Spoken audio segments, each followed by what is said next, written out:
In a land where silence speaks louder than gunfire, a man kneels before an unmarked grave every Monday morning for 4 long years.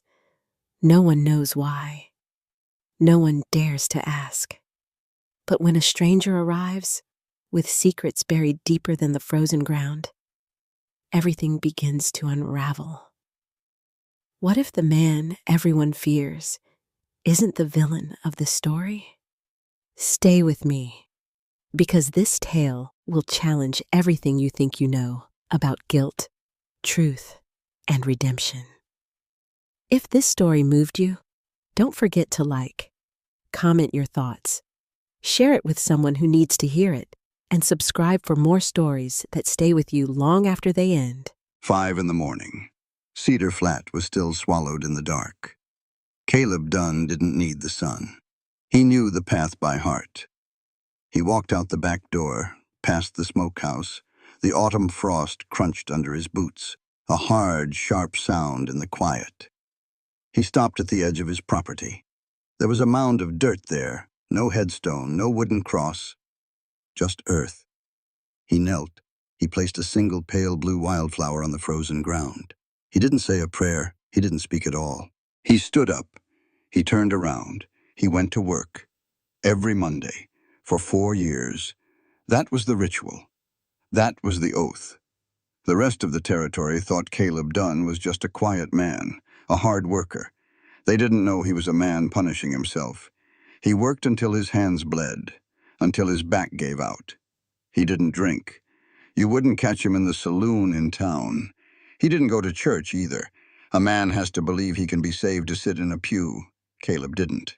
He went into town exactly once every 2 weeks, bought his flour, his coffee, his nails, left in under an hour. If a neighbor's roof caved in, Caleb was there. He'd swing a hammer all day in the freezing wind, but he wouldn't stay for supper. He wouldn't take a dime. Doc Harlan used to watch him from the clinic porch.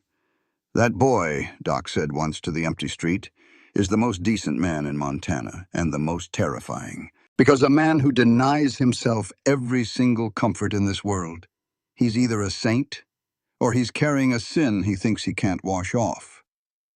Tuesday brought the mail. And the mail brought the truth. Caleb sat at his kitchen table, a kerosene lamp flickering against the dark wood. He stared at the heavy paper from the First Bank of Cedar Flat. 90 days. His final balloon payment was due in 90 days. He was $340 short. He could sell his cattle, but winter was coming. The herd was thin. They wouldn't fetch half their worth. He could beg Banker Creel for an extension. But Thaddeus Creel didn't do favors. Creel knew the railroad was looking at this valley. Creel wanted the land, and he wanted Caleb off it. Caleb rubbed his face. The heavy calluses on his palms scratched against his jaw. He was trapped. And for the first time in 4 years, the panic started to set in.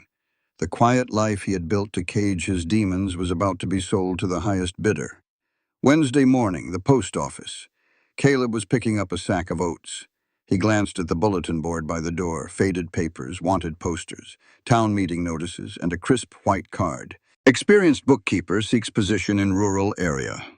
Willing to work for room, board, and small wage. References available. Contact Miss E. Marlowe, General Delivery, Denver. Mrs. Pruitt, the postmaster, noticed him looking. "Been up for 3 weeks," she said, sorting a stack of envelopes. "Nobody's answered it. Not exactly a lot of ledgers to balance out here in the dirt, is there?" Caleb didn't answer. He walked out. But that night, he sat at his kitchen table. He pulled out a pen, and he wrote, "Miss Marlowe, I have a ranch in Cedar Flat, Montana Territory. I need a bookkeeper for 90 days, room separate from the main house, $3 a week plus meals. The work is honest, the conditions are rough. If you can handle it, come. C. Dunn." He dropped the letter in the postbox the next morning. As it slipped out of his hand, he felt something tighten in his chest. A small, stupid, dangerous thing. Hope. He closed his eyes, and he crushed it before it could take root. The train whistle tore through the afternoon air, a long steel scream that rattled the windows of the Cedar Flat depot.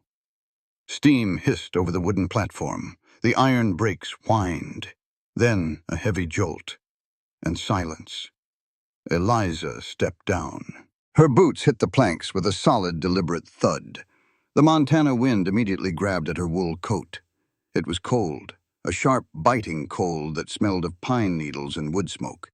She didn't shiver. She didn't look around with the wide, frightened eyes of a stranger. She looked down the main street. She noted the bank on the corner, the sheriff's office 2 doors down, the general store. She knew where they were. She had studied the map of this town 100 times in the dim light of her Denver boarding house. She wasn't lost. She was hunting. She turned back to the train steps. A small hand reached out. "Jump," Eliza said. Her voice was soft, softer than her eyes. Sarah jumped, 6 years old, wearing a coat slightly too big for her shoulders. She landed on the platform, her little boots slipping slightly on the frost. Eliza caught her. "Is this the place, Mama?" Sarah asked. She rubbed her tired eyes. Dust from the journey clung to her eyelashes. Eliza smoothed the collar of her daughter's coat. "Yes, sweetheart. This is the place." She took Sarah's hand. They walked toward the edge of the platform. Caleb Dunn was waiting by a weathered buckboard wagon. He was tall, shoulders like a yoke. He wore a canvas coat and a hat pulled low to block the glare of the setting sun. He expected a bookkeeper, an older woman maybe, someone tired of city life. He didn't expect the woman walking toward him, and he certainly didn't expect the child. Caleb took off his hat. He didn't smile. He just stared at the little girl holding the woman's hand. "Mr. Dunn?" Eliza asked. Her voice was steady, professional. "That's right." Caleb's eyes flicked from Eliza to Sarah. "You're Miss Marlowe. The letter didn't mention a child." "I know." Eliza didn't blink. She had rehearsed this, every word. "I apologize. I should have been clear. This is Sarah, my daughter. I was recently widowed. I have no family left to leave her with. If this is unacceptable, I understand. We can wait for the train back tomorrow." She paused, just a second, letting the cold wind do its work. "But I ask you to consider," Eliza continued. "A child eats very little. She is quiet. And I work twice as hard when I know she has a roof over her head." Caleb looked at the child again. Sarah looked back. She didn't hide behind her mother's skirt. She just observed him, calm, quiet. There was something in her eyes, a shape, a color, something that made Caleb's chest tighten. He couldn't place it. The wind howled down the street. Sarah shivered. Caleb put his hat back on. "She'll need a bed." "She can share mine," Eliza said quickly. "No." Caleb turned and grabbed Eliza's trunk, lifting it into the wagon like it weighed nothing. "She'll have her own. I'll build it tomorrow. Get in the wagon. It's getting dark." The ride to the ranch took an hour. They didn't speak. Caleb gave them the guest cabin. It sat 15 feet from the main house. It was small, just a stove, a bed, and a wash basin. But it was clean, and there was firewood stacked by the door. "I'll bring over some stew," Caleb said, standing in the doorway. He didn't step inside. "Work starts at 7. The ledgers are in the main house." "Thank you, Mr. Dunn." He nodded once, shut the door. Eliza locked it. She turned the key. Then she checked the window latch. Then she checked the door again. Sarah was already asleep on the bed, exhausted from 3 days on the train. Eliza lit the oil lamp. She pulled her heavy trunk to the center of the room. She opened it. She bypassed the dresses, the extra boots, the wool blankets. She pressed her fingers against the velvet lining at the bottom. A false floor. She pulled it up. Beneath the velvet lay a thick leather folder. Eliza took it out. She sat at the small wooden table. She opened it. Inside was the note, the deed of debt. Caleb Dunn, Cedar Flat, Montana. Outstanding debt, $340. Eliza ran her fingers over the ink. She wasn't Eliza Marlowe. She was Eliza Morrison. And the man who had driven that wagon, the man who was currently sitting 15 feet away in the main house, was the man who had killed her husband, Robert. She had spent months tracking this paper down. She had spent every dime she had saved to buy it from a Denver intermediary. She owned Caleb Dunn's land. She owned his livelihood. She had come here to look him in the eye, to see if he was a monster, to see if he lived with the guilt. And if he didn't, she was going to take everything from him, just like he had taken everything from her.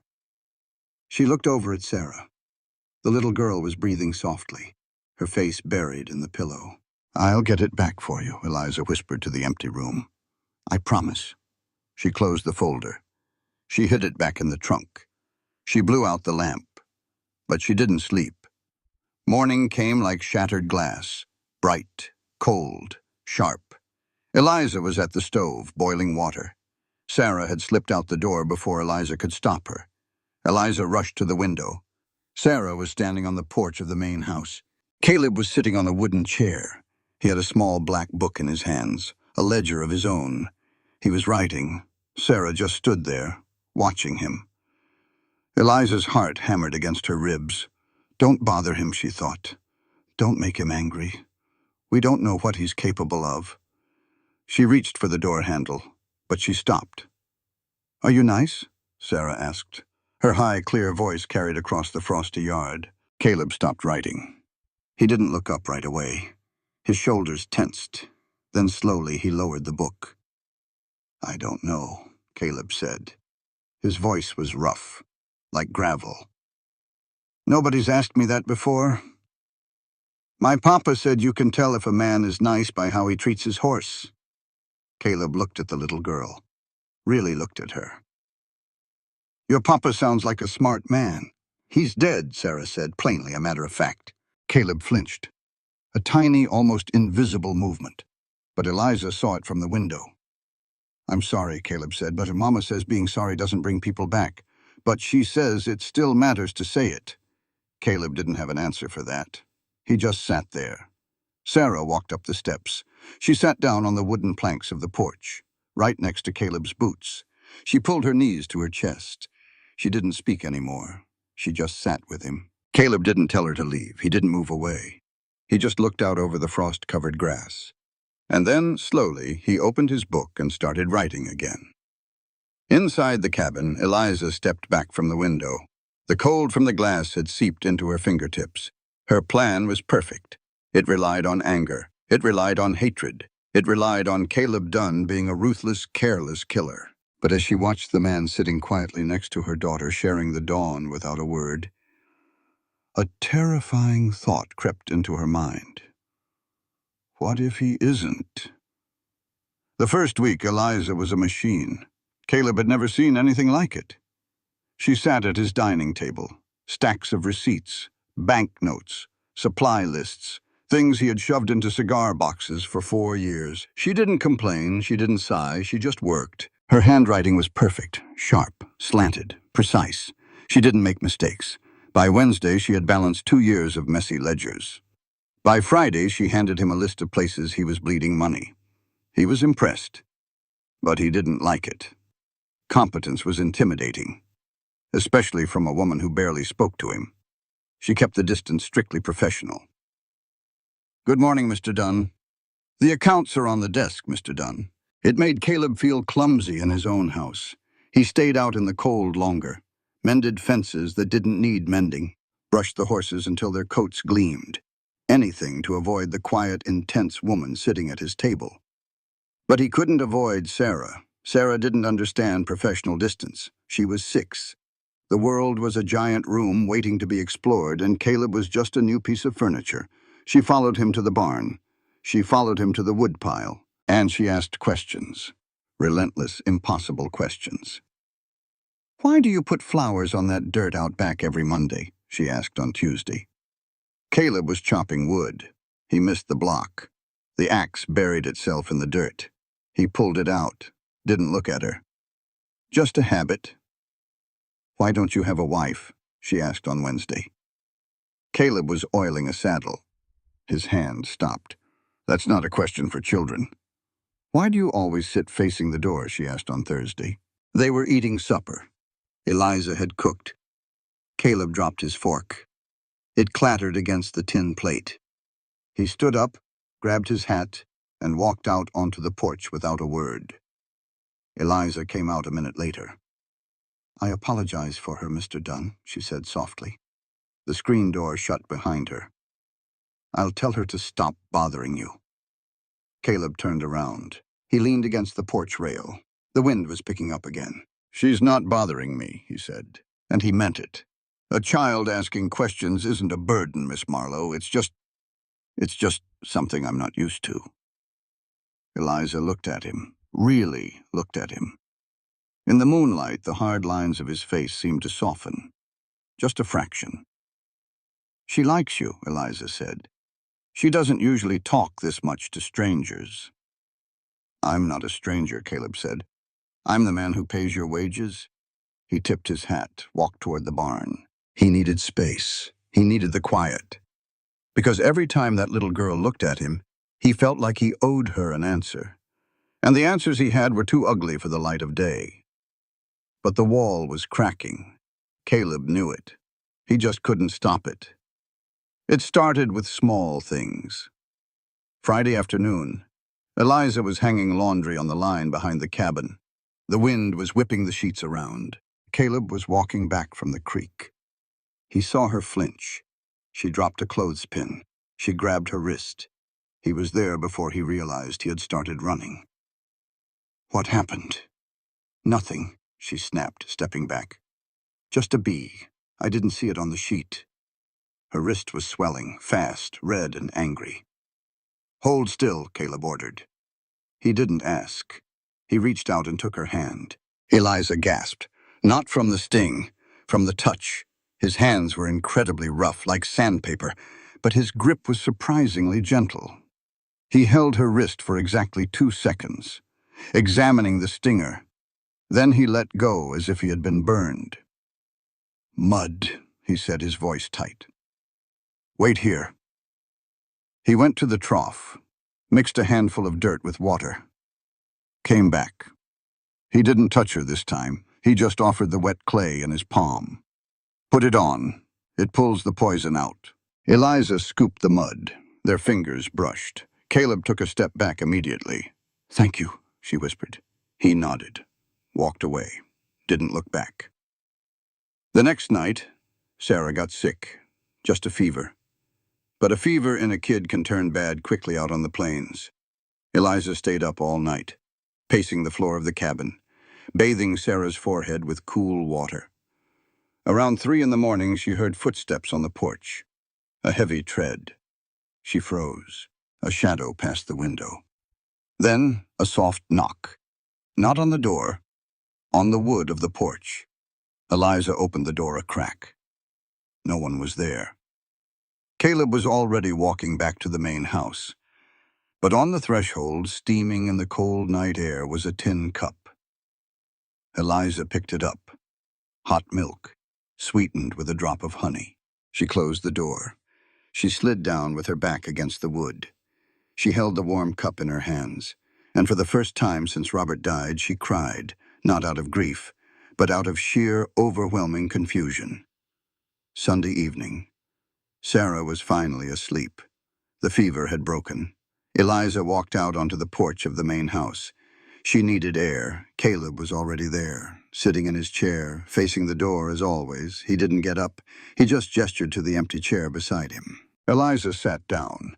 The silence stretched between them, a mile wide. But it wasn't hostile anymore. It was just heavy. She's sleeping, Eliza said. Good. Caleb pulled out his pocket knife, picked up a piece of scrap wood, started whittling. Miss Marlowe, he said after a while. He didn't look at her. He just watched the wood shavings fall. Can I ask you a question? Of course. You're a smart woman, too smart for this. You balance 2 years of books in 3 days. You catch errors a banker would miss. He stopped carving. He looked up, straight at her. Why are you here? Why aren't you working at a fancy bank in Denver? Or keeping books for a mining company. Why come out to the middle of nowhere for $3 a week? Eliza didn't miss a beat. She had prepared for this. Because banks in Denver don't hire women for the main floor, she said smoothly. They put us in the back rooms, pay us half what the men make, and steal our ledgers when the auditors come. And mining companies want men who will drink with them at the saloon after a shift. I have a daughter. I needed a place where my work spoke for itself, where I could earn my keep without politics. She folded her hands in her lap. Perfect, flawless. Caleb stared at her. His eyes were dark, unreadable. He didn't argue, he didn't press, he just closed his pocket knife with a sharp snap. Makes sense, he said quietly. He stood up. Good night, Miss Marlowe. Good night, Mr. Dunn. Caleb walked inside. He shut the door. He locked it. He walked to his desk. He lit the lamp. He opened his black leather journal. He dipped his pen in the ink. He thought about the way she had answered. So quickly. So perfectly structured. Not a hesitation. Not a stumble. It was a speech. He wrote a single line on the page. She answered too fast, like she'd rehearsed it. Nobody rehearses the truth. He closed the book. He put it in the drawer. He turned the key. Then he sat on the edge of his bed. He put his head in his hands. He didn't know who the woman in the cabin was. He didn't know what she wanted. But he knew one thing for certain. The little girl who called him nice, and the woman who lied to his face, they were going to tear his quiet, punished life apart. And the terrifying part was, he wasn't sure he wanted to stop them. News travels fast in a small town, but a rumor rides the wind. It was week 3. The cold was settling deep into the Montana soil. Eliza walked into the Cedar Flat General Store. The bell above the door jingled, a cheerful sound in a quiet room. The room didn't stay quiet. It stopped dead. 3 women were gathered near the flour barrels. They stopped talking the second Eliza's boots hit the floorboards. They didn't turn around. They didn't have to. The silence was loud enough. Eliza ignored it. She walked to the counter, handed her list to the clerk. Morning, Miss Marlowe, the clerk muttered, barely making eye contact. He started pulling tins from the shelf. Good morning, Eliza said smoothly. A shadow fell over the counter. Eliza turned. A woman stood there, pale, thin, wearing a black wool shawl that looked a decade old.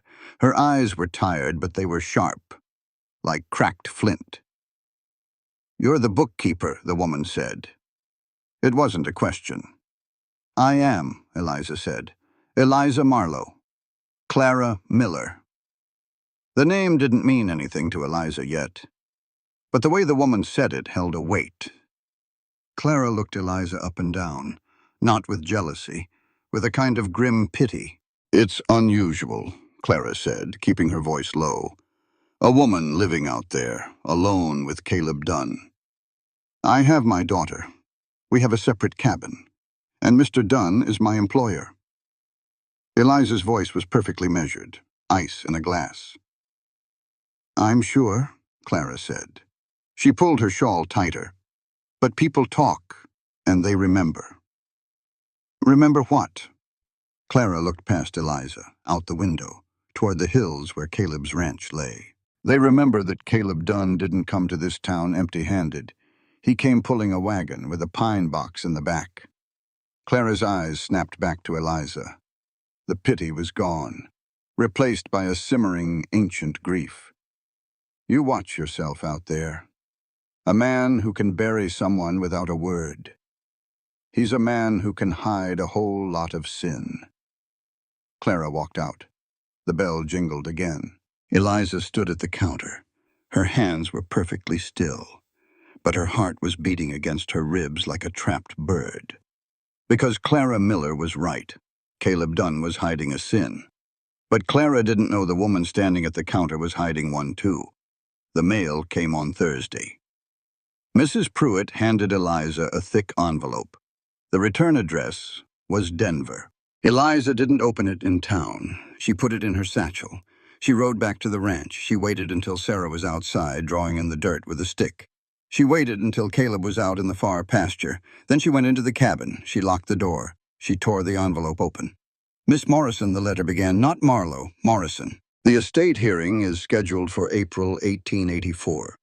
Your share of the remaining assets is strictly contingent on proving Caleb Dunn's culpability in Robert's death. The judge requires new, compelling evidence of gross negligence or malice. Eliza read the words twice. The ink blurred. Without such proof, the estate reverts to distant cousins in Ohio. I remind you that Sarah's continued education at the Denver Female Academy requires $400 a year. The estate would cover this. If you fail, she gets nothing. Please advise on your progress. J. Greer, Esq. Eliza dropped the letter on the table. $400 a year. It might as well be $1 million. If she didn't ruin Caleb Dunn, her daughter would grow up with nothing. No school, no future, just the dusty, hard life of a frontier orphan. She had to break him. It was simple math. She walked over to her trunk. She pulled out the hidden ledger. Her husband's ledger. She opened the cover. And the ghost of Robert Morrison stared back at her in columns of black ink. Eliza sat on the edge of the bed. The cabin was quiet. Too quiet. She closed her eyes. Suddenly, she wasn't in Montana. It was 1878. She was 24 years old. Sitting in a gas-lit parlor in Denver.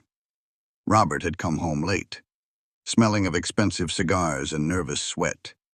He had dropped his leather satchel on her lap. "Look at these for me, Elle. Make sure the columns match." She had looked.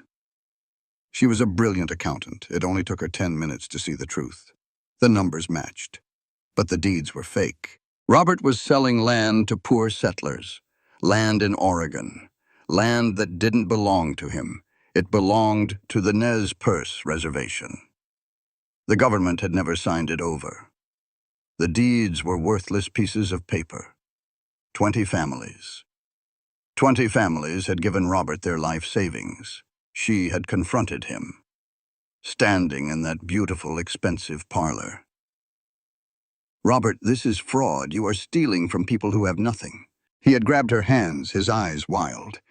"It's business, Eliza. I'm protecting us. I'm protecting you and Sarah. Just keep quiet. Once the railroad comes through, I'll buy them all out. Nobody gets hurt." He lied, and she knew he lied. She could have gone to the authorities. She could have stopped it. But she looked around her beautiful parlor. She looked at her sleeping baby. She thought about being poor. She thought about the shame. So she closed the book. She handed it back, and she never said a word. 3 months later, the scheme collapsed. The 20 families lost everything. Some lost their minds, some took their own lives. And Robert? Robert was arrested by a young deputy named Caleb Dunn, a deputy who locked him in a cell he never walked out of. Eliza opened her eyes. The Montana cabin was dark.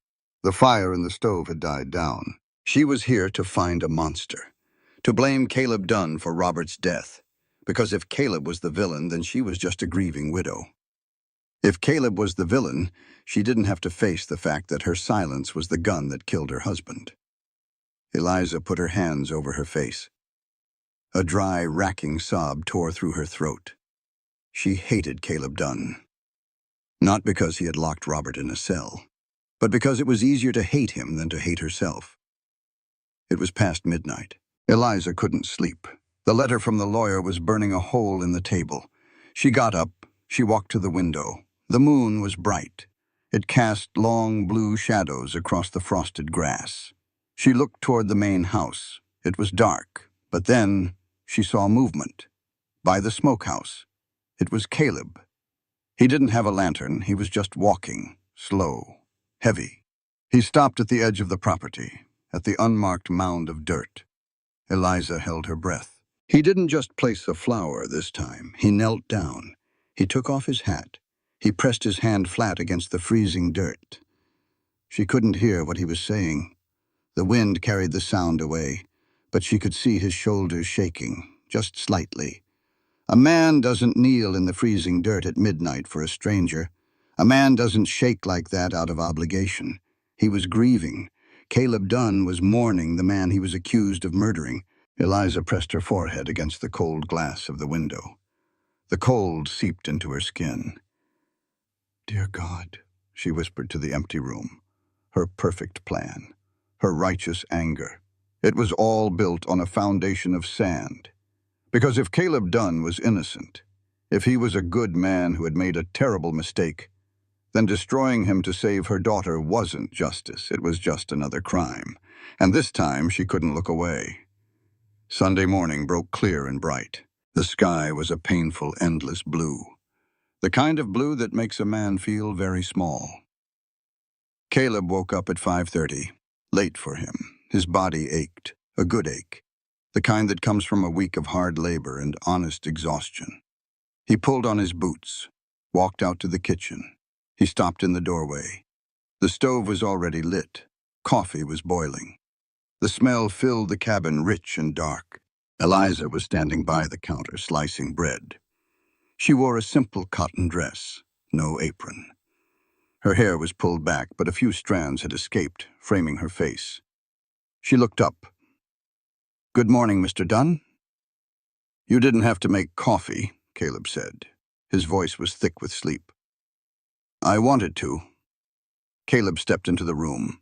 He poured himself a cup. The mug was warm against his calloused hands. He looked out the open back door. Sarah was sitting on the bottom step of the porch.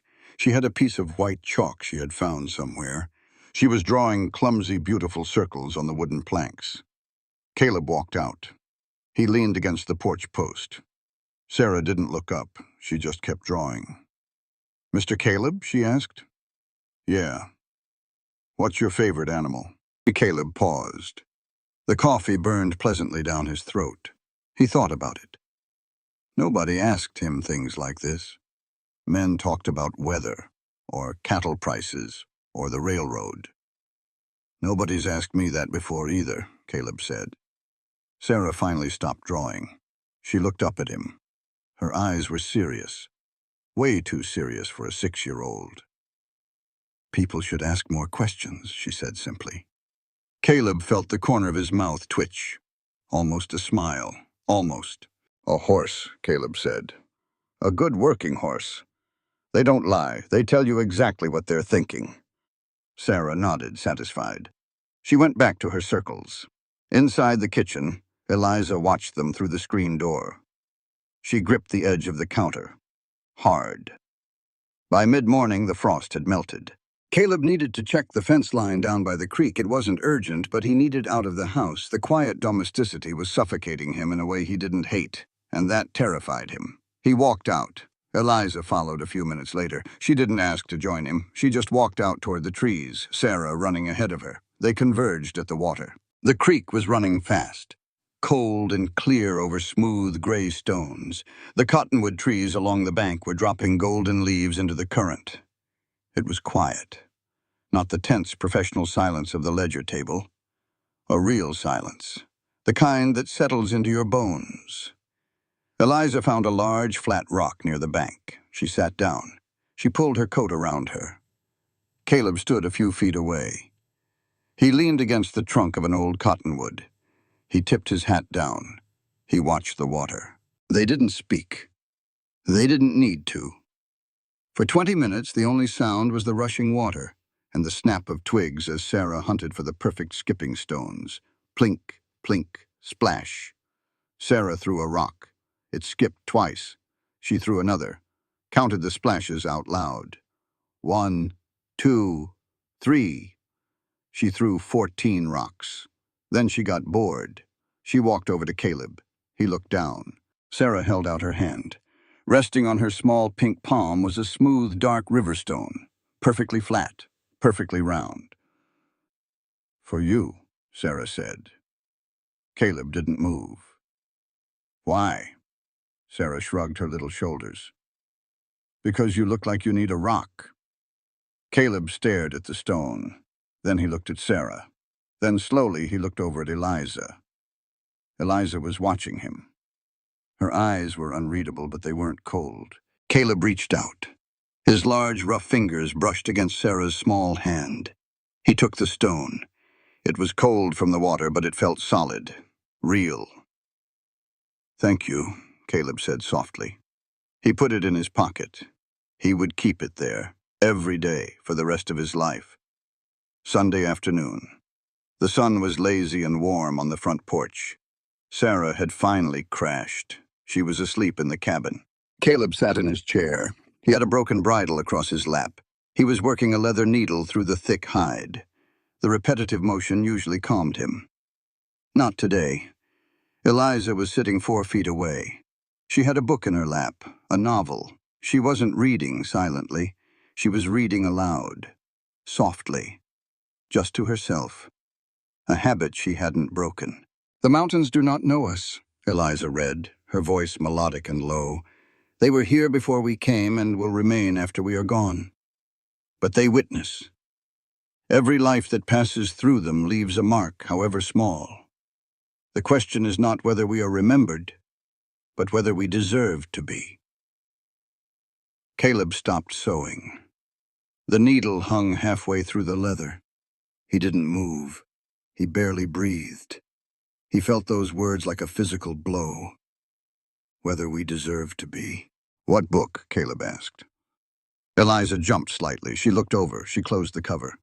"Just something I picked up in Denver," she said. "It's good." "Yes." Silence fell again. But the air between them had changed. The space of 4 feet felt incredibly small, like a charged wire. He looked at her profile, the line of her jaw, the way the late afternoon sun caught the stray hairs at her neck. She was beautiful, not delicate, strong, like something forged. He looked back down at the leather. He couldn't do this. He was a man marked by a ghost. He had no right to look at a woman like that. He had no right to feel the warmth of a Sunday afternoon. The sun dipped below the tree line. The chill returned instantly. Eliza stood up. She smoothed her skirt. "Good evening, Mr. Dunn," she said. Her voice was slightly tighter than before. "Miss Marlowe," he replied. She walked back to the cabin. Caleb stayed on the porch until the stars came out. Monday morning, 5 a.m. The ritual. Caleb walked out to the grave. He carried a pale yellow flower this time. He knelt. He placed it on the frost-covered earth. Usually he turned away. Usually he embraced the silence. Today the silence was too loud. Today the ghost was restless. Caleb put his hands in the dirt. He bowed his head.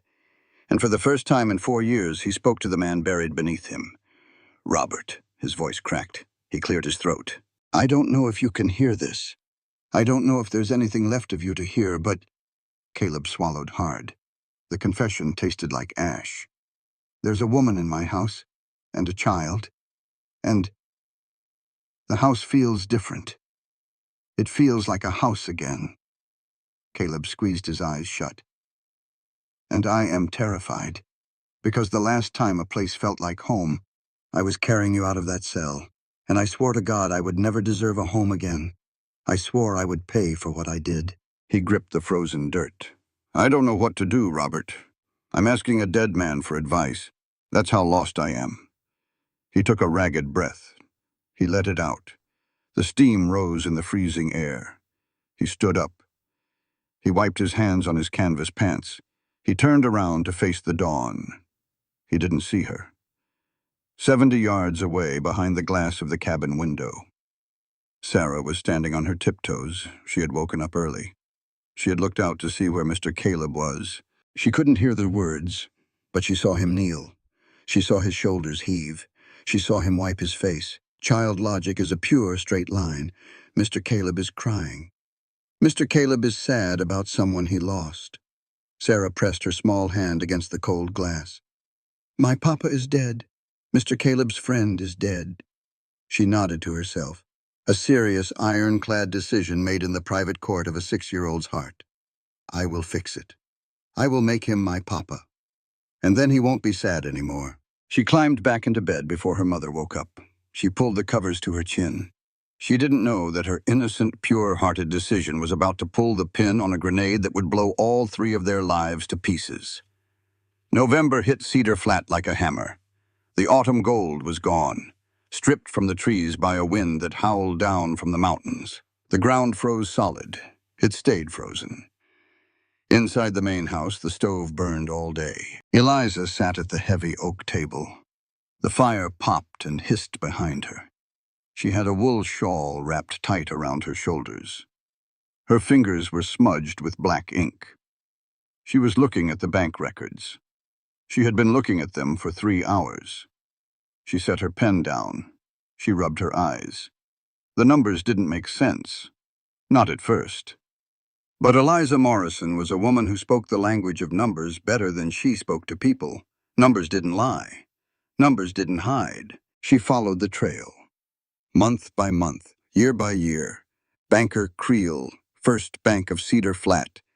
Creel was stealing. It was a quiet theft, a fraction of a percent here, an extra unlisted fee there, added to the interest, compounded over 4 years. Caleb didn't owe the bank $340. By Eliza's math, taking the skimming into account, Caleb only owed a little over $200. Creel was bleeding him dry on purpose, pushing the margins just high enough to guarantee Caleb would default before winter. Creel wanted the land for the railroad right of way. Eliza felt a familiar cold anger. It was the anger of a woman who had watched men in fine suits destroy people who worked in the dirt. She needed to prove it. She needed Caleb's original loan copies, the ones with Creel's signature. Caleb was out in the far pasture, breaking ice in the cattle troughs. He wouldn't be back for hours. Sarah was in the cabin, drawing on a slate board. Eliza stood up. She walked over to Caleb's heavy roll-top desk in the corner of the room. It was messy.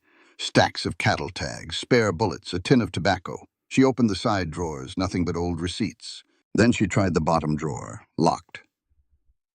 Eliza stared at the brass keyhole. She looked out the window. The yard was empty. Just the wind whipping the snow across the frozen dirt. She reached into her hair, pulled out a long, heavy steel hairpin. She had grown up poor before she married Robert. You learn things when you're poor. She slid the pin into the lock. She wiggled it, pressed up on the tumblers, felt the heavy brass catch. Click. She pulled the drawer open. There were no banknotes inside. There was a small black leather book, a secondary ledger. Eliza frowned. She picked it up. The leather was worn soft from handling. She opened it. The handwriting was Caleb's, blocky, hard, pressing deep into the paper. She turned to the first page, and the breath left her lungs. It was an account record, but not from Cedar Flat. It was from the First National Bank of Portland, Oregon. Balance forward, October 1880, $2,147. Eliza stared at the number. Over $2,000. Caleb Dunn wasn't poor. He wasn't destitute. He had enough money in a Portland bank to pay off Creel 10 times over. He had enough to buy 500 more head of cattle. He had enough to build a new house. Why was he living like a stray dog? Why was he freezing his hands off, agonizing over a $300 debt? Eliza flipped the pages. Her hands started to shake. She found the origin of the money. It was a settlement. A legal payout from the town of Silver Falls, Oregon. A judge had awarded it to Caleb for wrongful dismissal after the town sheriff fired him over Robert's death. It was the town's money, and Caleb refused to touch it. Eliza read the margins. Caleb had made notes. Money belongs to the town. Town belongs to the people he robbed. Cannot spend. Cannot use. He wouldn't use it. He would rather lose his ranch. He would rather starve in the Montana winter than spend a single dime that came from the town that buried Robert Morrison. He felt it was blood money. But that wasn't the worst part. Eliza flipped to the next section of the ledger. Rows and rows of identical entries. One for every month, going back 4 years. Bank draft. First Methodist Church of Silver Falls, $10. Memo. For the 20 families. Eliza dropped the book. It hit the wooden desk with a dull thud. She backed away. She hit the edge of the dining table. She grabbed the wood to keep from falling. $10 a month. Every month. For 4 years. Caleb Dunn was anonymously sending money back to Silver Falls, to the church, to be distributed to the 20 families that Robert Morrison had defrauded. The families that had lost their farms because of her husband's fake deeds. The families she had helped destroy with her silence. Caleb was paying them back. He was wearing a canvas coat with holes in the elbows. He was eating thin stew and drinking bitter coffee. He was letting a corrupt banker push him to the edge of ruin. Because he was paying her husband's debt. Eliza put her hands over her mouth. A ragged, horrible sound tore out of her throat. She slid down. Her back hit the wall. She sat on the floor of the kitchen, her knees pulled to her chest, her entire world view shattered like cheap glass. She had come here with her righteous anger. She had packed her bags in Denver, telling herself she was the victim, telling herself that Robert was a good man who made a mistake, and Caleb Dunn was the monster who murdered him. It was a lie. She was the monster. She had sat in her velvet parlor and looked the other way while Robert stole from the poor. And now the man she came to destroy was starving himself to make it right. He was innocent. And he was punishing himself more completely than any judge, any jury, or any widow ever could. That evening, the wind had died down. The cabin was quiet. Eliza sat on the edge of the narrow bed. She was brushing Sarah's hair. 100 strokes. It was a routine. It kept her hands busy. Because if her hands weren't busy, they would shake. Sarah was quiet, staring at the glow of the wood stove. "Mama?" Sarah asked. "Yes, sweetheart." "Are you going to marry Mr. Caleb?" Eliza's hand stopped. The brush caught in a tangle of fine brown hair. She couldn't breathe. Why would you ask that?" Sarah turned around. Her large, dark eyes, so much like Robert's it hurt to look at them, stared up at her mother. "Because you look at him the way you used to look at Papa before Papa got sick," Sarah said plainly. When you thought nobody was watching, Eliza opened her mouth. No words came out. "And," Sarah continued, her voice matter-of-fact, "I think he would be a good papa. He doesn't yell, and he gave me a rock." Eliza pulled Sarah to her chest. She buried her face in her daughter's hair. "Mr. Caleb and I are just working together, sweetheart," Eliza whispered. Her voice broke on the final word. "Okay," Sarah said. She patted her mother's arm. "But I still think so." Eliza held her child, the only pure thing left in her life. She looked over Sarah's shoulder, out the small window of the cabin.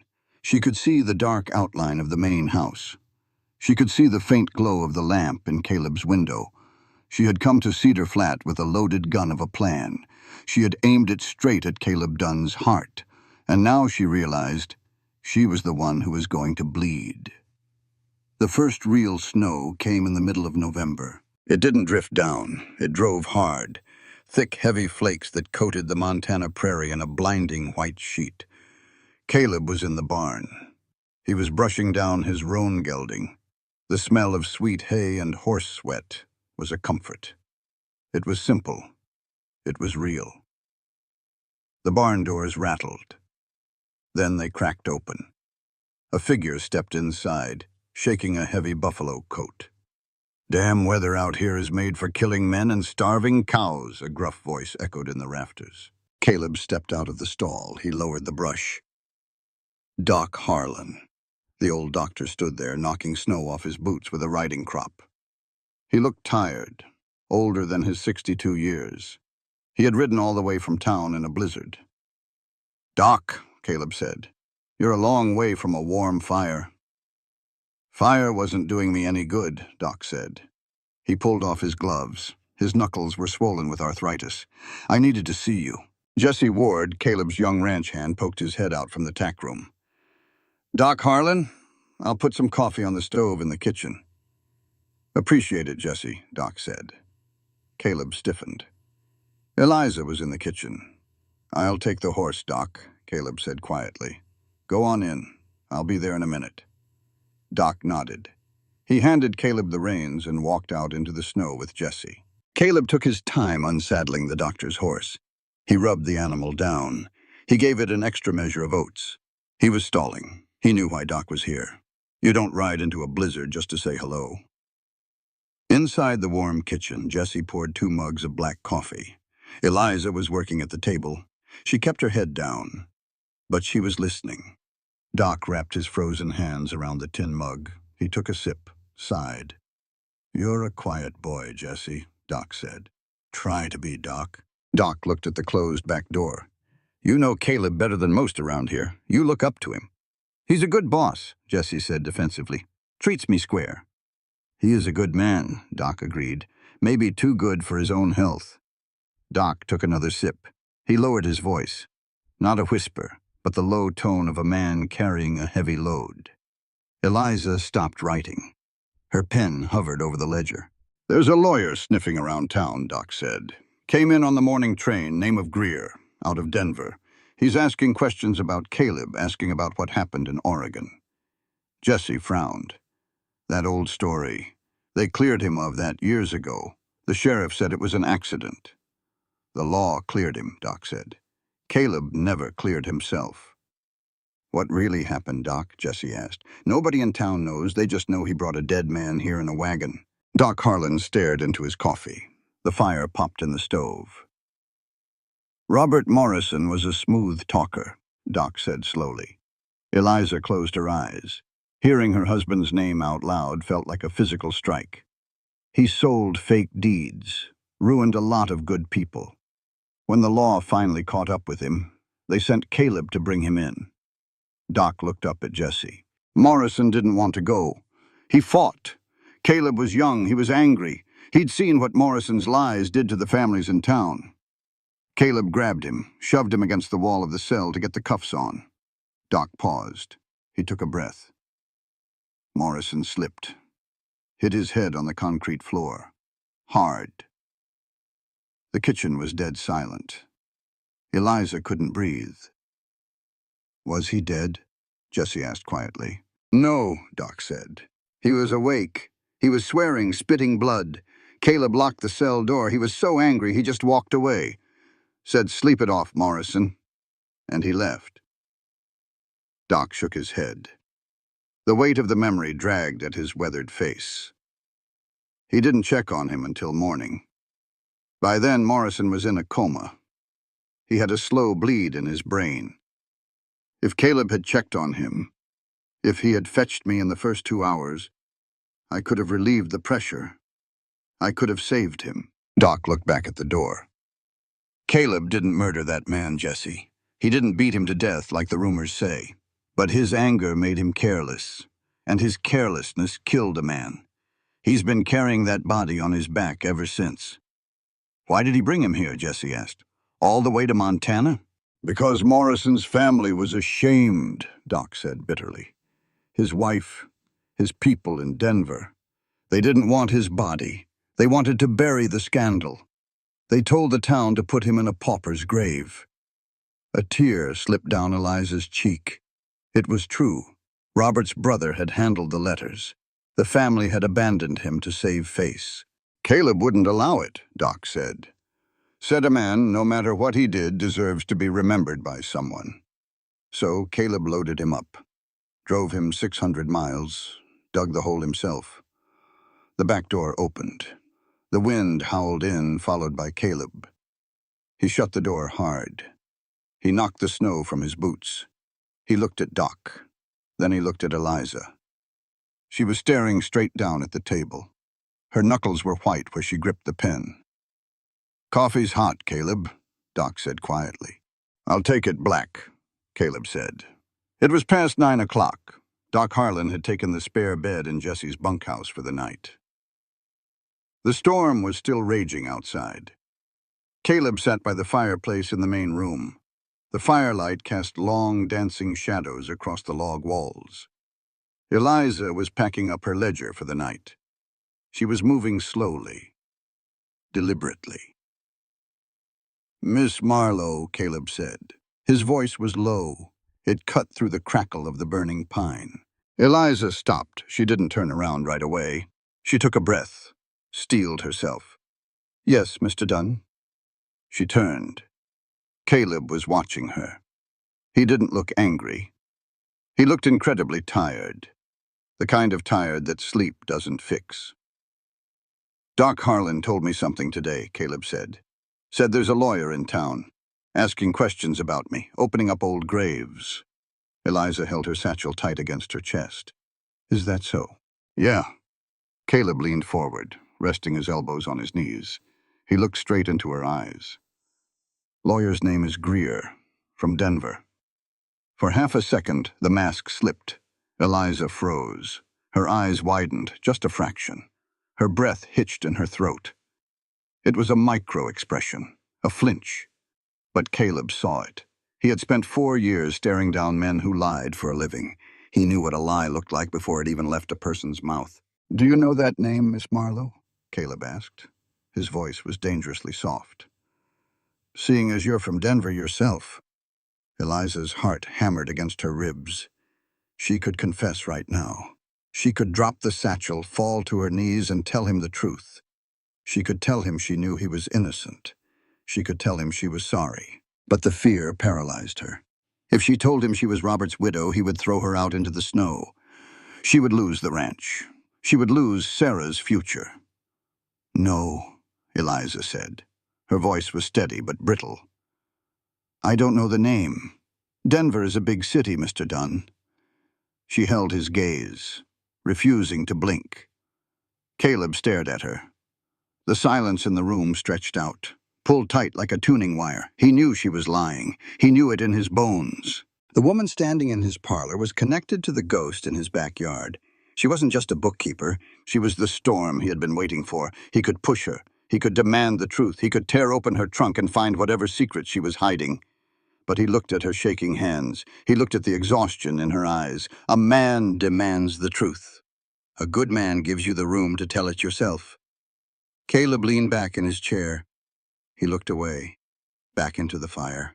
Must be a coincidence, then, Caleb said softly. Eliza let out a breath she didn't know she was holding. Good night, Mr. Dunn. Good night. She walked out the door, hurried across the freezing yard to her cabin. Caleb sat alone. He pulled his black journal from his pocket. He took a piece of charcoal from the hearth. He wrote one sentence in the flickering light. I know she's lying, and I know I'm going to let her. He closed the book.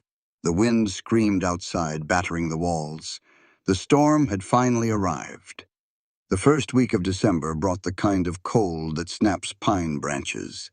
Caleb was in the yard, splitting firewood. The axe rose and fell, a steady, brutal rhythm. A rider came up the trail, fast. Caleb leaned on the axe handle. He watched the man approach. The rider wore a heavy wool coat, but pinned to his chest, catching the pale winter sun, was a silver star, a United States Marshal. The Marshal pulled up his horse. It was blowing hard, steam rising from its flanks in thick white clouds. Caleb Dunn? The Marshal asked. That's right. The Marshal reached into his saddlebag. He pulled out a thick envelope wrapped in oilcloth. He handed it down. Subpoena, the Marshal said. Coroner's inquest. Judge Parsons is holding court in Cedar Flat on the 18th. You're ordered to appear. Failure to do so results in a warrant. Caleb didn't open it. He didn't have to. He felt the weight of it in his hands. Who filed the petition? Caleb asked. His voice was flat, empty. Local woman, the Marshal said, pulling his horse around. Name of Miller. Clara Miller. Said she's got new evidence of criminal negligence. Be there, Dunn. Parsons doesn't like to wait. The Marshal rode off. The sound of hooves faded into the wind. Caleb stood in the yard. The axe rested against the chopping block. He looked at the envelope. Then he looked up at the window of the guest cabin. Eliza was standing there. She had seen the whole thing. Eliza didn't wait for Caleb to tell her. She saddled a horse herself. She rode into Cedar Flat. The ride was freezing. The wind bit through her coat. She didn't care. Clara Miller. The name rattled in her head. The woman from the general store. The widow in the frayed black shawl. Eliza found the Miller place on the edge of town. It wasn't a ranch. It was a shack. The roof sagged. The fence was broken. It was the house of a woman who had nothing left. Eliza tied her horse to the post. She walked up the rotted steps. She knocked. The door opened. Clara stood there. She looked older than she had in the store. Tired, beaten down to the studs, but her eyes were still sharp. I didn't figure you'd come here, Clara said. Can I come in? Eliza asked. Clara stepped back. If this story moved you, don't forget to like, comment your thoughts, share it with someone who needs to hear it, and subscribe for more stories that stay with you long after they end. The inside of the house was freezing, just a tiny fire in a cracked iron stove. No rugs, no pictures, just bare, warped wood. Eliza stood in the middle of the room. She looked at Clara.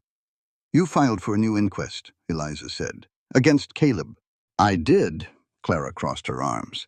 And I don't see how that's any business of a hired bookkeeper. You can pack your bags and go back to Denver, Miss Marlowe. Nobody's keeping you.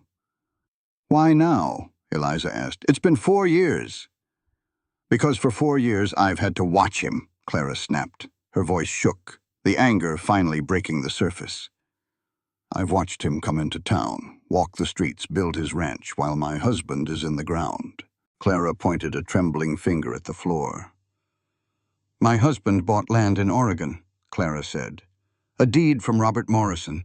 We put every penny we had into it. It was fake. We lost it all. My husband couldn't take the shame. He hung himself in the barn. Caleb Dunn brought Morrison in, sure. But then he killed him before Morrison could stand trial, before Morrison could face what he did to us. Clara stepped closer. Dunn got away with it. And now I see him building a happy little life out there, with a woman, with a child. He gets to be happy? After what he took from me? No, I want the truth on paper. I want a judge to say he's guilty. Eliza listened. Every word was a nail in her own coffin. She looked at Clara's ragged dress. She remembered her own velvet parlor in Denver, the warm fires, the expensive teas, paid for by the money Clara's husband had lost. Clara, Eliza said. Her voice broke. She forced it steady. You deserve the truth, you do. But you've got the wrong villain. Clara frowned. What are you talking about? Eliza took a deep breath. She dropped the mask. My name isn't Eliza Marlowe, she said. My name is Eliza Morrison. Robert Morrison was my husband. Sarah is his daughter. Clara froze. All the blood drained from her face. She backed away until she hit the edge of a wooden table. You? Clara whispered. It was a sound of pure horror. Yes. You're living in his house. The man who killed your husband. I came here to ruin him, Eliza said. The tears finally spilled over. She didn't wipe them away. I bought his bank debt. I came to take his land. I came to punish him because I thought he murdered Robert. He did, Clara yelled. He didn't, Eliza said, her voice rising to meet Clara's. It was an accident. Doc Harlan knows. Caleb was careless, but he didn't beat Robert to death. He brought him here because Robert's own brother refused to claim the body. And Caleb has been sending $10 a month every month to the church in Silver Falls to pay back the families Robert stole from. Clara stared at her, her mouth opened. No words came out. He's wearing rags, Eliza said, crying freely now. He's starving himself. He's paying back my husband's debt, Clara, because I didn't. Eliza took a step forward. I knew, Eliza whispered. The ultimate confession. I looked at the ledgers in Denver. I knew the deeds were fake. I told Robert to stop, but I didn't go to the police. I protected my house, I protected my child, and because I stayed silent, your husband died.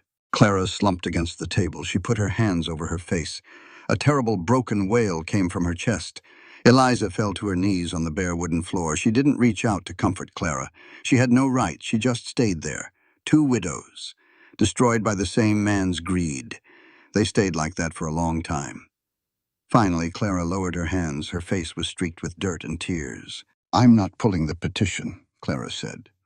Her voice was dead, hollow. I can't. I need it on the record. I need someone, a judge, the law, someone to look at what happened and write it down. I need it to be over. I know, Eliza said softly. She stood up. Her knees ached. I'll be there. At the trial, I'll tell them the truth. Clara didn't look at her. She just turned toward the cold stove. Eliza let herself out. It was dark when Eliza got back to the ranch. The wind had died down. The snow was falling in thick, heavy curtains. It muffled the sound of her horse's hooves. She put the horse in the barn. She walked toward the main house. A single lamp burned in the kitchen window. Eliza walked up the steps. She didn't brush the snow off her coat. She just opened the door. Caleb was sitting at the table. He had a mug of coffee in his hands. It had stopped steaming a long time ago. He looked up when she walked in. He didn't say a word. Eliza closed the door behind her. The lock clicked, a loud, sharp sound. She walked to the center of the kitchen. She stood in front of him. Melting snow dripped from her hem onto the floorboards. "My name is not Eliza Marlowe," she said. Her voice was steady, stripped of all the lies, stripped of the pride. "My name is Eliza Morrison. Robert Morrison was my husband. Sarah is his daughter." Caleb didn't blink. He just watched her. "I bought your debt from the bank in Denver back in March," Eliza continued. "I am your creditor. I came here to decide whether to foreclose on your land or forgive it. I came here to find out if you were the monster who murdered my husband. Everything I have told you since I stepped off that train has been a lie." She waited for the explosion. She waited for him to stand up, to overturn the table, to yell, to throw her out into the snow. The silence stretched. It filled the corners of the room. It pressed against the windows. Caleb slowly set his coffee mug on the table. He leaned back in his chair. "I know," he said. Eliza stopped breathing. "What?" "I know," Caleb repeated. His voice was calm, unbelievably calm. "I've known since your third week here." Eliza's mind raced. "How?" Caleb looked toward the dark window, toward the cabin where Sarah was sleeping. "Sarah has his eyes," Caleb said softly. "The exact same eyes. I looked at those eyes every day through the bars of a cell for a week before he died. I don't forget a face. I didn't need a lawyer from Denver to tell me who you were." Eliza felt the floor tilt beneath her. "You knew. For weeks. Why didn't you send us away? Why did you let me sit at this table?" Caleb looked back at her. The exhaustion in his face was profound. It was the look of a man who had been carrying a boulder up a hill and had finally reached the top. "Because for 4 years I've been waiting for someone who loved Robert Morrison to find me," Caleb said. He stood up. He walked around the table. He stopped 2 feet away from her. "I thought it would be a brother with a gun, or a lawyer with a writ. I didn't think it would be a widow with a bookkeeper's satchel and a child who looks just like him." Caleb's voice dropped to a rough whisper. "And when you walked into my yard, I thought, finally someone has come to make me answer for it. I have been waiting to answer for it, Miss Morrison. I have been waiting 4 years for this conversation." Eliza stared at him. The tears she thought she had spent at Clara's house came back, hot and fast. "I found your Portland ledger," Eliza cried, her voice finally breaking. "I know about the church. I know about the $10 a month. Caleb, I know you didn't kill him. Doc Harlan told us. It was an accident. Why are you doing this to yourself?" Caleb looked away. The muscle in his jaw worked. "An accident that killed a man is still a dead man," he said. "The law cleared me, but I didn't clear myself." "And what about me?" Eliza asked, stepping closer. "What about my silence? I knew what he was doing, Caleb. I let those families lose everything. I am just as guilty as you are. More." They stood there, in the dim light of the kitchen. 2 people carrying the same dead man, 2 people crushed by the same guilt. Caleb looked down at her. He saw the tears. He saw the snow melting in her hair. He saw the woman who had come to destroy him, and realized she was the only person in the world who actually understood him. He didn't touch her. He didn't pull her into his arms. They weren't there yet. The ghosts were still too loud. "The trial is on the 18th, Caleb said. His voice was hollow again. "Clara won't back down. Parsons is a hanging judge. He might reopen criminal charges." "I'll testify," Eliza said fiercely. "I'll tell them it was Robert's fault. I'll tell them about the money you sent." "No," Caleb shook his head. You don't say a word about the money. That's my penance, not a defense strategy. Caleb, go back to your cabin, Eliza, he said. He used her real name. It sounded strange in the room. Real. Get some sleep. We have a lot of work to do. Eliza looked at him for a long moment. She wiped her face. She nodded. She turned and walked out the door, into the snow. Caleb stayed in the kitchen. He listened to the wind. He was facing a trial that could put him in a federal penitentiary or a hangman's noose. But for the first time in 4 years, his chest didn't feel tight. The secret was out.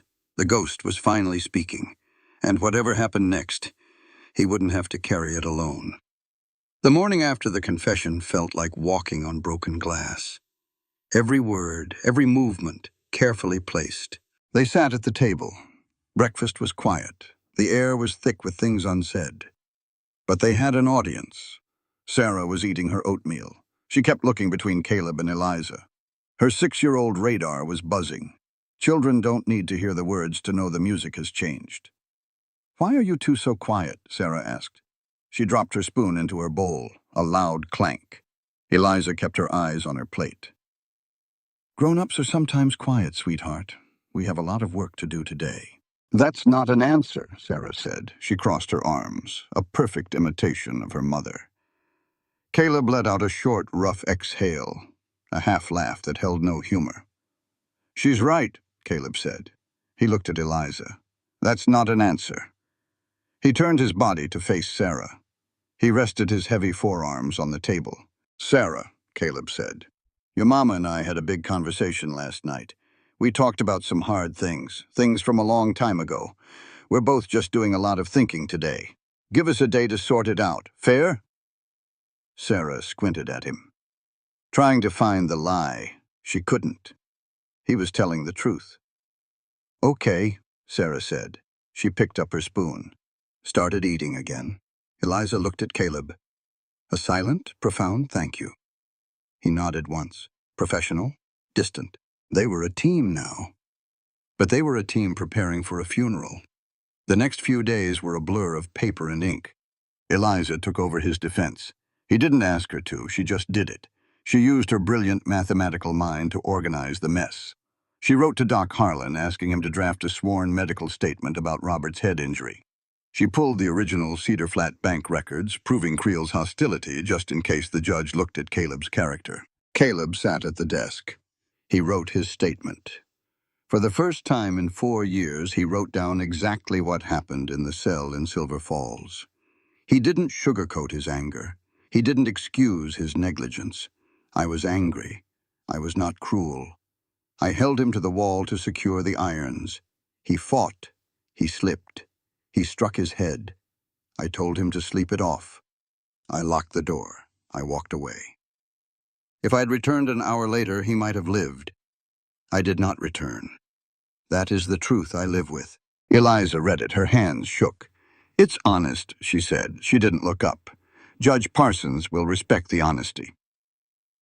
"Parsons respects the law," Caleb said, staring out the window. "Negligence resulting in death is still a crime. We'll see what he does with it." They didn't talk about the money. They didn't talk about her true identity. They just worked, side by side, two people preparing for the end of the world. 3 days before the inquest. The snow had stopped, but the cold was bitter. The sky was the color of bruised iron. Late afternoon, Caleb was sitting on the front porch. He was mending a heavy leather harness, pulling the thick waxed thread through the hide. His knuckles were raw from the cold. Sarah came out of the cabin. She was bundled in her coat, a bright red scarf wrapped twice around her neck. She didn't go play in the snow. She walked straight to the porch. She stood in front of Caleb. Caleb kept pulling the thread.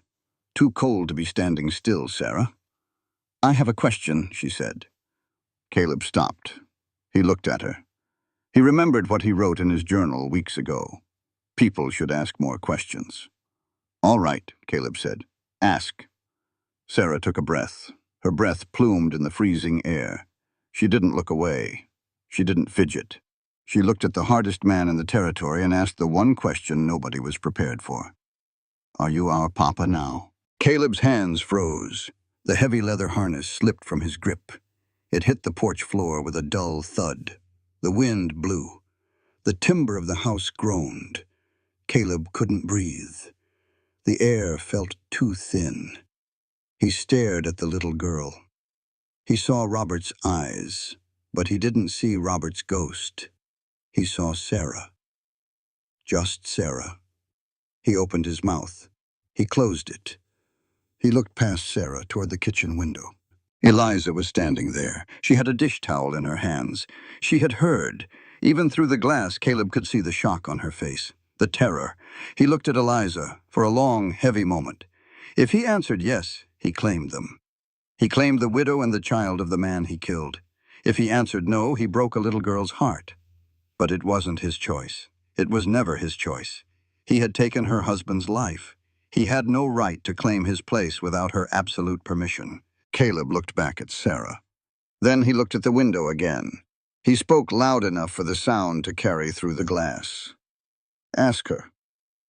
Sarah turned around. She looked at the window. Eliza dropped the towel. She walked to the door. She pushed it open. The hinges squeaked. She stepped onto the porch. She was trembling. Not from the cold. She knelt down in the snow in front of her daughter. "Sarah, honey," Eliza said, her voice shaking. What made you ask that?" Sarah looked at her mother, then at Caleb. "Because you two are sad all the time," Sarah said, the pure, brutal honesty of a child. "And I'm sad, too.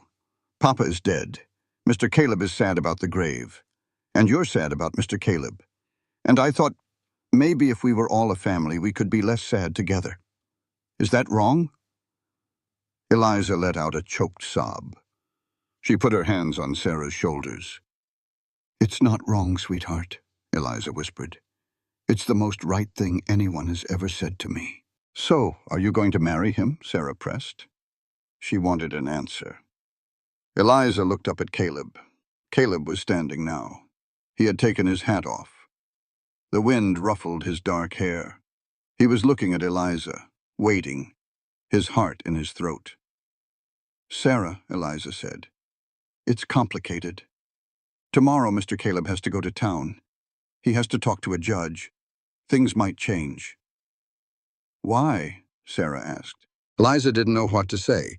How do you explain a coroner's inquest to a 6-year-old? How do you explain guilt and prison and blood money? Caleb stepped off the porch. He knelt in the snow next to Eliza. He put himself at Sarah's eye level. He didn't look at Eliza. He looked only at the child. "Sarah," Caleb said. His voice was deep, steady rock. "Your mama and I hurt each other before we met. We didn't know we were doing it, but we did. We made terrible mistakes. And now the law has to decide what happens to me." Sarah's eyes went wide. "Are you going to go away?" "I might," Caleb said. He didn't lie. He would never lie to her. "The judge might send me away for a while." Sarah's bottom lip trembled. She reached out and grabbed the canvas of his coat, hard. "But I promise you this," Caleb said. He covered her small hand with his large, calloused one. "Whatever the judge decides, whatever happens tomorrow, nobody is leaving you. I am not leaving you in my heart. Your mama is not leaving you. You have me, and you have her, and we are not going anywhere. Do you understand?" Sarah looked at him. She saw the truth. She nodded slowly.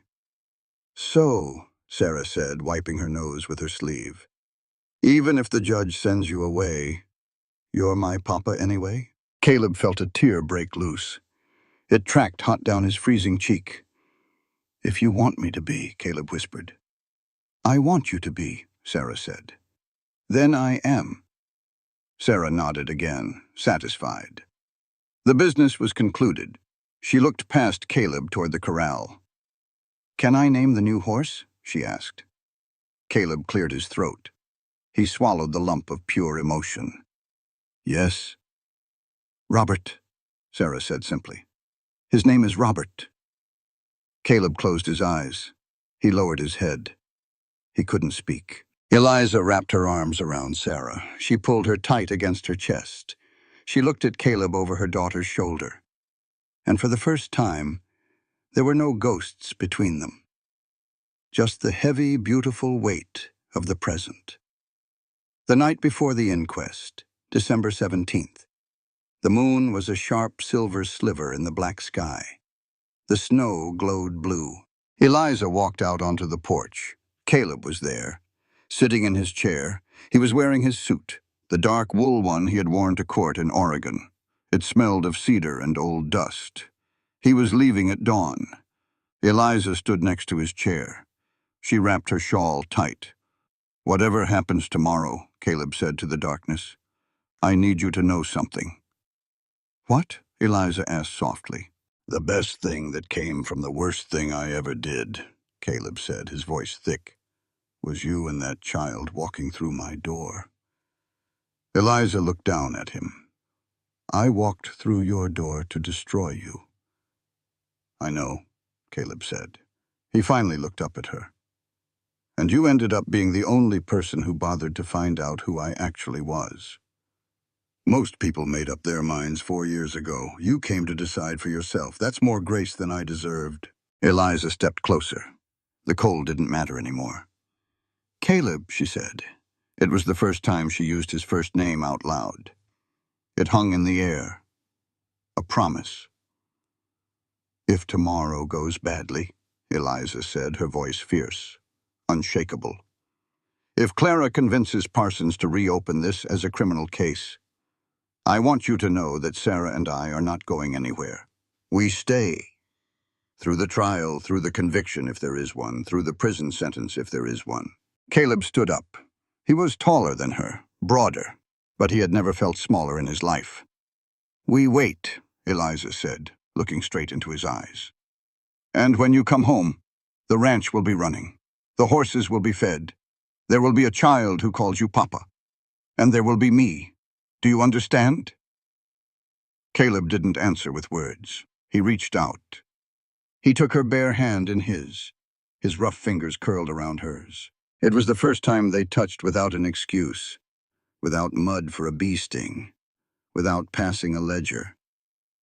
He held her hand. Tight. They stood that way until the moon slipped behind the ridge. Caleb Dunn, the man who swore an oath over a grave that he would never deserve a home, realized something profound. Oaths made over graves are promises to the dead. The living have a different kind of claim. He didn't break his old oath. He just learned that a man's heart is bigger than he thinks. There is room for the dead he owes and the living he loves. Tomorrow, he would face the judge. But tonight, he was already free. The Cedar Flat Town Hall was built of green pine. It smelled of pitch and damp wool.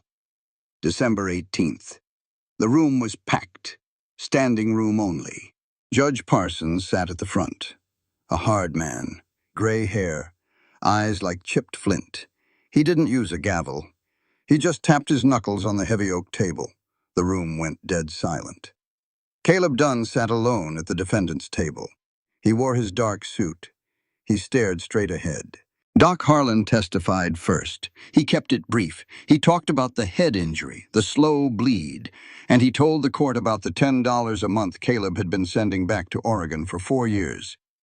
A ripple of whispers went through the crowd. Parsons silenced it with a look. Then it was Caleb's turn.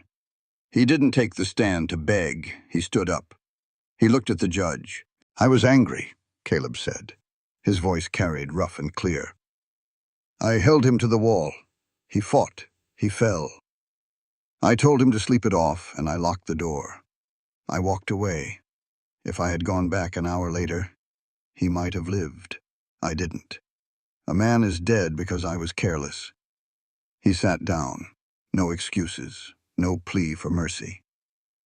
Clara Miller stood up next. She walked to the front. She didn't look at Caleb. She looked at the judge. The crowd leaned in. They expected a hanging. They expected the widow of a ruined man to demand blood. "Your Honor," Clara said. Her voice shook. She gripped the edge of the witness stand. "I filed this petition because I was breaking under the silence. I wanted Caleb Dunn to pay." She took a breath. She turned. She looked at Eliza sitting in the second row. But I heard the truth today, Clara said. And I know about the money. I don't want a criminal trial. I don't want a hanging. Vengeance won't bring my husband back. It won't bring Robert Morrison back. What I want is for the truth to be written down. I want Robert's name on a headstone. I want it known what happened, that's all. I'm tired of carrying it. The room exhaled. A collective stunned breath. Judge Parsons leaned back in his chair. He looked over the crowd. Then his eyes landed on Eliza. "Miss Morrison," the judge said. The name echoed. Half the town didn't know who she was until that exact moment. "You came here under a false name. You purchased the defendant's debt in secret. What do you have to say?" Eliza stood up. She didn't tremble. "I came here seeking justice for my brother," Eliza lied smoothly for the public record, protecting Robert's memory from full public shame, but keeping her own guilt bare. "I was wrong. My husband committed fraud. I knew about it. I stayed silent to protect my home. My silence put him in that jail cell just as surely as Mr. Dunn's hands did. If this court is weighing negligence, I belong on trial right next to him." She sat down. Judge Parsons didn't tap his knuckles this time. He just steepled his fingers. He looked at the three of them: Caleb, Clara, Eliza. 3 people crushed under the weight of one dead man. "This court finds no grounds for criminal prosecution," Parsons said. His voice was final, iron hitting an anvil. "The evidence shows negligence, not malice. 4 years of self-imposed penance and consistent financial restitution exceeds any sentence I would hand down." Parsons looked at Caleb. "Mr. Dunn, you are free, but the court reminds you, freedom is not the same as innocence. You carry what you carry." He looked at Clara. "Mrs. Miller, the court orders that Robert Morrison's grave be marked. A headstone with his name. The cost will be split between Mr. Dunn and Miss Morrison. You may visit it whenever you wish." Finally, the judge looked at Eliza. "Miss Morrison, the purchase of Mr. Dunn's debt is legally binding. What you do with it is your own business. This inquest is adjourned." 2 weeks passed. Christmas came and went in a quiet white blur. It was the 2nd day of January, 1883. Eliza rode into Cedar Flat alone. She tied her horse outside the post office. She walked in. Mrs. Pruitt was sorting mail. Eliza bought 2 stamps. She placed 2 thick envelopes on the counter. The first envelope was addressed to the First Bank of Cedar Flat. Inside was a legal writ, signed and notarized by Judge Parsons. It completely forgave Caleb Dunn's $340 debt. She wiped it out. Gone. The second envelope was addressed to the First National Bank of Portland. It contained a draft order. It instructed the bank to empty Caleb's settlement account, all $2,147, into a new trust, the 20 Families Fund, co-managed by Doc Harlan and the Methodist Church of Silver Falls, to be distributed to the families ruined by Robert Morrison. She didn't ask Caleb. She didn't discuss it. She sealed the envelopes. She handed them over, and she rode home.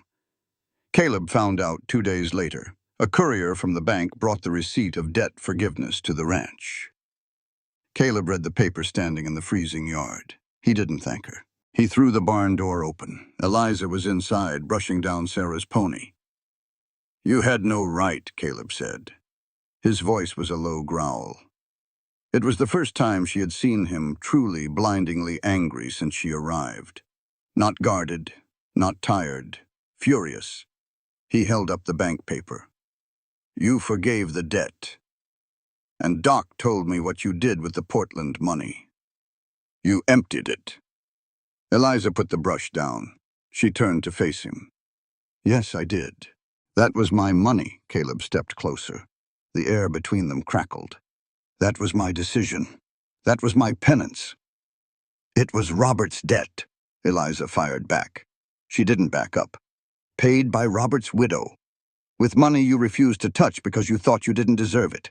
Well, it's gone now. The 20 families get their lives back. And you," she poked him in the chest, hard, "you have to stop paying for being alive." "You don't get to decide my penance for me," Caleb yelled. The horses shifted nervously in their stalls. "And you don't get to punish yourself forever," Eliza yelled back. 4 years, Caleb. 4 years in the dirt is enough." They stood chest to chest in the cold barn, breathing hard, angry. It was an honest fight, no lies, no masks, just two stubborn, broken people fighting over who got to carry the heaviest load. Caleb glared at her. "You lied to me for months." "Yes. You came here to ruin me." "Yes. And then you gave away every cent I had to my name without asking." "Yes," Eliza said, her chin tipped up, defiant. Caleb looked at her. "Why should I trust a single thing you do?" Eliza's anger melted. Just a little. She looked up into his dark, tired eyes. "You shouldn't," she said softly. "Trust is earned. I haven't earned it yet. I'm not asking for trust, Caleb. I'm asking for a chance to start earning it." Caleb stared at her. His jaw clenched. He didn't smile. He didn't pull her into a romantic embrace. Life isn't a dime novel. He just looked at the woman who had stripped him of his guilt, his money, and his secrets. "Then start," Caleb said. He turned around. He walked out of the barn. Eliza leaned against the stall door. She closed her eyes, and for the first time in years, she smiled. Monday morning. The snow had melted back, leaving the ground muddy and soft. Caleb walked out the back door, past the smokehouse. He didn't walk alone. Eliza walked beside him. Sarah held his left hand. They reached the edge of the property. There was a stone there now. Heavy gray granite. Robert Morrison, 1846 to 1879. He made mistakes. He was loved anyway. Clara Miller had picked the words. They were perfect. Caleb knelt down. He placed a pale winter flower on the dirt. Eliza knelt beside him. She didn't have a flower. She just rested her hand on the cold stone. A quiet goodbye to the boy she had married, and the man he had become. Sarah let go of Caleb's hand. She stepped forward. She reached into her coat pocket. She pulled out the flat, dark river stone she had found at the creek weeks ago. She set it gently on top of the granite headstone. "Hi, Papa," Sarah said. Her little voice was clear in the cold morning air. "I live here now with Mama and Mr. Caleb." She looked over at Caleb. "Mr. Caleb takes care of your grave every Monday," Sarah told the stone. "I think you would like him. He's quiet, but he's nice. He gave me a pony. I named it after you. I hope that's okay." Caleb closed his eyes. He turned his face away from the wind. Eliza reached out. She found his rough, calloused hand in the space between them. She laced her fingers through his. Caleb held on. He didn't let go. They didn't have a grand wedding. Not that year. Not the next. When it finally happened, it was late November of 1884. They stood in the small Methodist church in Cedar Flat. Doc Harlan stood beside Caleb. Clara Miller stood beside Eliza.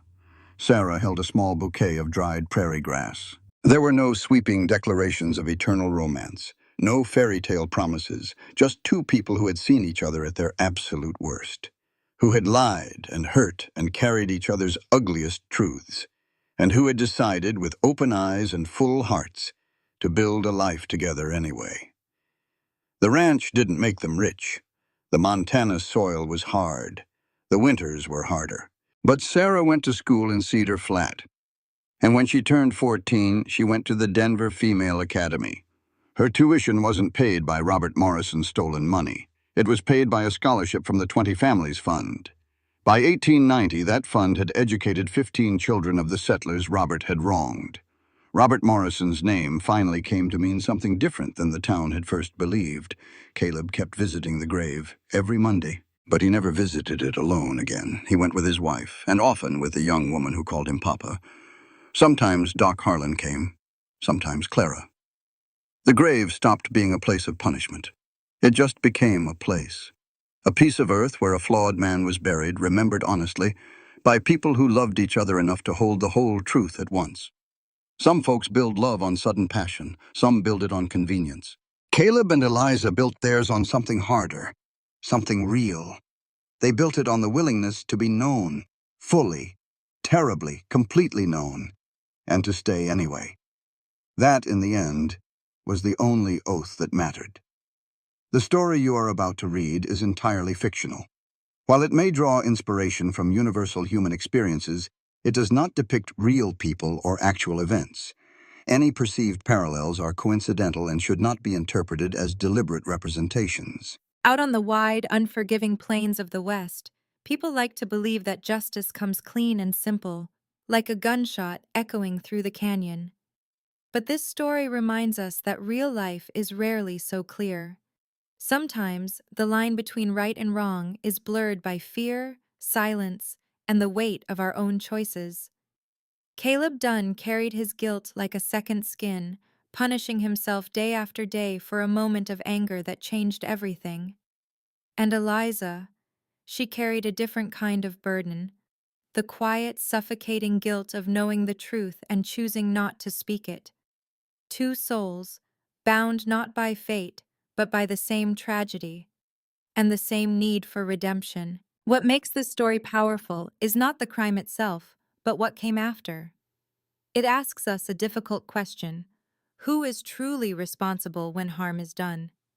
Is it the one who acted in anger, or the one who stayed silent when they should have spoken?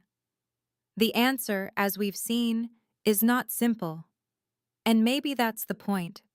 Because in life, accountability doesn't always belong to just one person. It is often shared, layered, and painfully human. But beyond guilt, this story offers something even more important: the possibility of forgiveness. Not the kind handed down by a judge or written into law, but the kind that grows slowly between people, through understanding, honesty, and courage. Caleb tried to repay a debt that could never truly be measured in dollars. Eliza came seeking justice, only to find herself face to face with her own reflection. And in the middle of it all was a child, Sarah, whose innocence cut through the noise of the past and reminded them both of something simple and true: that love, even after loss, is still possible. That may be the deepest meaning of the story. No matter how heavy the past is, no matter how far we've fallen, there is always a path forward, but only if we are willing to face the truth. Redemption does not come from running away, and it does not come from punishment alone. It comes from taking responsibility, from choosing compassion over judgment, and from allowing ourselves to be seen as we truly are. In the end, the West was never just about survival. It was about people, flawed, broken, resilient people, trying to build something better out of the dust and pain they were given. And maybe that's what stays with us after this story fades: the quiet understanding that we are all carrying something, and that sometimes the bravest thing we can do is to stop carrying it alone.